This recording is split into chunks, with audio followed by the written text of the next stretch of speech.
சித்திரங்களை பாடச் சொல்லலாம், தென்றலை அஞ்சல் ஒன்று போடச் சொல்லலாம்.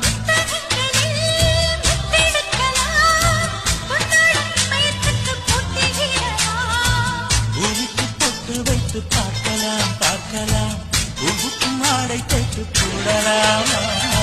சூரிய